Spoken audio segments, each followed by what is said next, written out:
미국이 우리에게 13조 7천억 원짜리 청구서를 보냈습니다. 그리고 이 돈을 내지 않으면 주한미군을 지켜주지 않겠다고 합니다. 언제부터였을까요? 1939년 발발한 제2차 세계대전은 1945년 8월 15일 일본이 연합국에 항복하며 끝이 납니다. 너무나 기쁜 상황인데 이 기쁨도 오래가지 못합니다. 광복과 함께 분단이 찾아왔으니까요. 비극적이게도 한반도의 질서는 우리의 손을 떠나 미국과 소련이라는 강대국의 손으로 넘어가 버렸죠.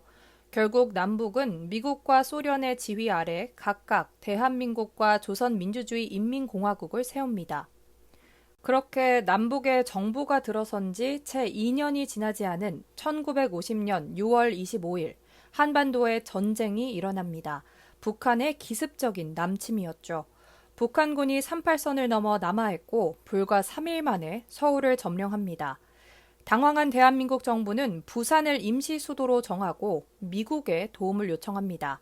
이에 국제사회는 이를 평화를 깨는 침략으로 규정하고 미국을 비롯한 16개국이 참여한 유엔군을 남한에 파견하는데요. 전쟁은 무려 3년간 이어졌고 한치의 땅을 두고 밀고 밀리는 치열한 공방이 계속됩니다.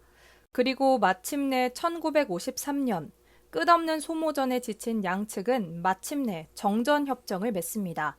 전쟁을 잠깐 멈춘 거죠. 이때 정전 후에도 안보 위협이 사라지지 않았다는 이유로 우리나라와 미국은 한미 상호 방위 조약을 체결합니다. 둘 중 한쪽이 무력 공격을 받으면 함께 싸우겠다는 약속 아래 주한미군 주둔이 시작된 겁니다. 그렇다면 방위비 분담금은 어떤 변화를 거쳐왔을까요? 1966년에 맺은 주한미군 지휘협정, 주한미군의 법적 지위, 권리, 의무를 규정하는 운영 규칙에 따르면요, 본래 주둔에 필요한 모든 경비는 미국이 부담하는 것이 원칙입니다. 실제로 1980년대 이전까지는 미국이 방위비 전액을 부담했습니다. 당시 냉전 시기였기 때문에 미국 입장에서 한국은 소련과 중국을 견제하는 전략적 거점이었습니다. 때문에 주한미군 주둔 비용 100%를 미국이 부담했고요. 한국은 수혜국 입장이었습니다. 하지만 1988년 분담금 제도가 도입됩니다. 당시 레이건 정부는 동맹국에게 너희 나라 안보를 지켜주고 있는데 우리만 다 부담하기 어렵다. 같이 내자라고 요구합니다. 당시 냉전은 아직 끝나지 않았는데 미국은 전 세계에 주둔하느라 재정 적자로 허덕이는 상황이었거든요. 이런 재정 부담으로 동맹국의 분담을 요구하기 시작한 겁니다. 이렇게 1차 방위비 분담 특별협정 SMA가 체결됩니다. 내용은 주한미군에서 일하는 한국인 근로자의 인건비, 군사시설 건설비, 군수지원비 등의 항목을 지원하는 것을 골자로 하는데요. 약 1,500억 원 규모였습니다.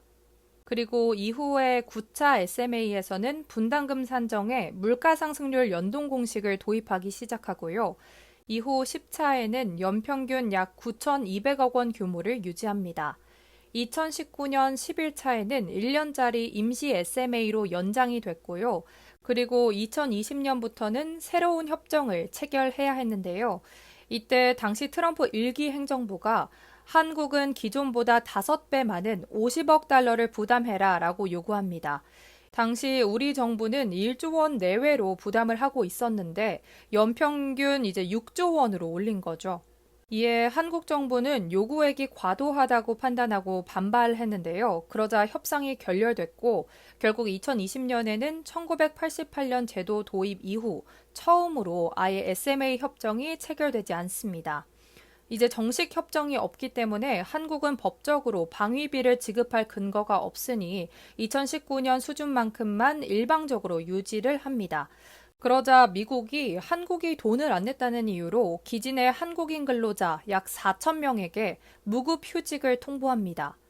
주한미군 한국인 직원 노동조합은 즉각 성명을 내고 미국이 동맹국 국민을 협상카드로 삼았다면서 강하게 반발했습니다. 정치적 외교적 문제를 왜 민간 근로자의 생계로 해결하려 하느냐는 비판이 거셌죠. 당시 국방부와 외교부는 미국 측에 무급휴직 철회를 요청했지만 미국은 병원, 안전 관련 일부 필수 인력만 예외로 두고 대부분 거부했습니다. 이 사태는 2021년 바이든 행정부가 출범하자 끝이 납니다. 양국은 빠르게 협상 내용도 기존 방식으로 정상화하고요. 6년간 유효한 12차 SMA 협정을 체결합니다. 어쨌든 돌아보면 분담금 총액은 계속해서 증가해왔습니다. 최근 타결된 제12차 SMA 협상 결과 2026년 분담금은 사상 최대인 1조 5,192억 원에 달합니다. 이런 상황에서 2025년 또다시 지금 트럼프 2기 행정부가 들어서죠. 트럼프 대통령의 요구는 이전과는 차원이 다릅니다. 주한미군은 미국의 희생으로 유지되며 한국은 안보에 무임승차한다고 주장하면서 공개적으로 한국이 연간 100억 달러, 우리 돈으로 약 13조 7천억 원을 요구합니다. 2026년 합의액의 9배에 달하는 천문학적인 금액이죠. 트럼프 대통령은 나토 회원국들에게도 방위비를 내지 않으면 러시아 공격으로부터 보호하지 않겠다는 극단적인 발언까지 하면서 국방비를 현재 GDP 대비 2% 목표에서 5%까지 대폭 증액해야 한다고 요구해 왔는데요. 이렇게 동맹 가치를 철저히 비용 문제로 환원시키면서 안보 비용 청구서를 아시아 동맹국인 우리나라와 일본에게도 들이민 겁니다. 이에 대해 우리나라도 할 말이 있습니다. 우리나라 GDP 대비 국방비 지출은 2.37%로 2% 목표를 달성하지 못하는 대다수 나토 회원국보다 이미 월등히 높습니다. 더 큰 문제는 한국이 지급한 분담금이 제대로 사용되지 않고 쌓여 있다는 건데요. 미국이 집행하지 않고 은행에 예치해둔 분담금, 즉 미집행액은 1조 8천억 원이 넘는 것으로 알려져 있습니다. 미국은 이 돈으로 수천억 원의 이자 수익까지 올리면서도 사용 내역을 투명하게 공개할 의무조차 지지 않고 있죠. 또 한국이 무상으로 제공하는 미군 기지 부지의 가치, 동맹의 전투력 강화를 위해 한국군이 자체적으로 지출하는 막대한 국방비 등 수치로 환산하기 어려운 숨겨진 기여도 외면합니다. 심지어 트럼프 대통령은 방위비 인상을 압박하며 주한미군 규모를 실제 28,500명이 아닌 45,000명으로 부풀려 말하기도 했는데요. 트럼프식 외교죠. 협상을 유리하게 끌고 가기 위한 의도적인 왜곡으로 분석됩니다. 최근 4개월 동안 이어진 한미 관세 협상이 끝이 났죠. 상호 관세 25%에서 15%로 낮추는 조건으로 한국이 미국에 3,500억 달러를 투자하기로 약속했습니다. 미국 정부가 전략적으로 투자하고자 하는 산업에 우리나라가 일부 재정을 지원해주게 되는 거죠. 여기에 추가적으로 미국산 에너지 1,000억 달러도 3년 반에 걸쳐 수입하기로 했는데요. 이번 관세 협상은 한미 관계의 새로운 막을 여는 서곡에 불과합니다. 트럼프가 주장했던 하한선인 15%로 관세를 낮추는 데 성공했지만 이로써 수십 년간 우리 경제의 버팀목이던 자유무역협정, FTA 시대는 저물고 이제 힘의 논리에 따른 관리무역 시대가 본격적으로 시작됐죠. 또 협상 타결과 동시에 트럼프 대통령은 2주 이내에 이재명 대통령이 백악관을 방문해 양자회담을 할 것이라고 말했습니다. 트럼프 행정부는 나토 회원국에 요구했던 것처럼 우리 국방비를 GDP의 5% 수준까지 올리라고 요구할 것으로 보이는데요. 올해 우리 국방비는 GDP 대비 2.3% 수준인 약 61조 원입니다. 그런데 국방비를 GDP의 5% 수준까지 맞추려면 우리는 지금보다 약 2배 더 많이 국방비에 투입해야 하죠. 또 주한미군 역할 재조정을 요구할 것으로 보이는데요.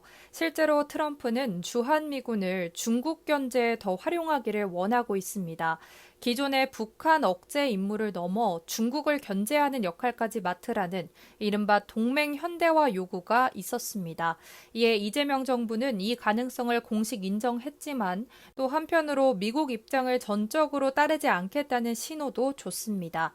어쨌든 이번 협상 결과는 단순히 방위비 규모를 결정하는 걸 넘어 앞으로 한미동맹이 어떤 모습으로 나아갈지를 결정하는 중요한 분수령이 될 것으로 보입니다. 2주 뒤 워싱턴에서 이재명 대통령과 트럼프 대통령은 어떤 결과를 만들어낼까요?